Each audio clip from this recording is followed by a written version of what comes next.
Okay, so this is a quick video on how I resolved my MIDI issue not working correctly.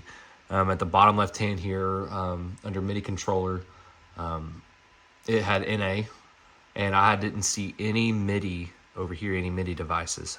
Not even the SoundGrid Studio Rack, like there was nothing here. You could assign keyboards, but you could not assign any external controllers. So the way I figured it out, and this may have just been a bug, not entirely too for sure, but the way I figured it out was I went into the audio MIDI setup.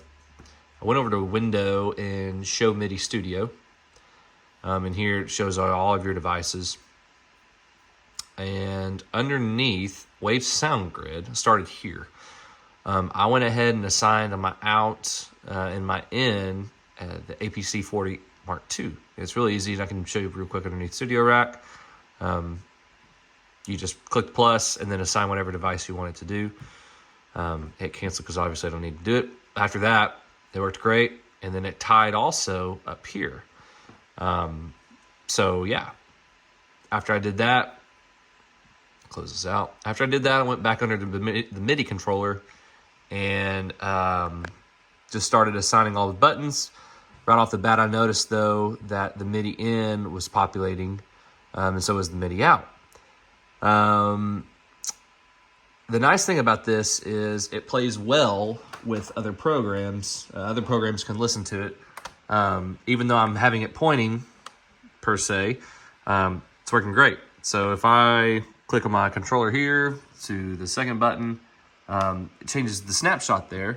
But it also will change the snapshot into other programs. So, for example, this Sunday we've got a show coming up, and I want to be able to have our MD be able to just click a button and it change all the songs. And not only is it changing the songs, but it's also changing my snapshots within Waves.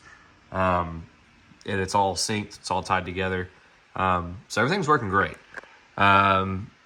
The only thing that I have seen so far on it is it's very particular about how it's booted.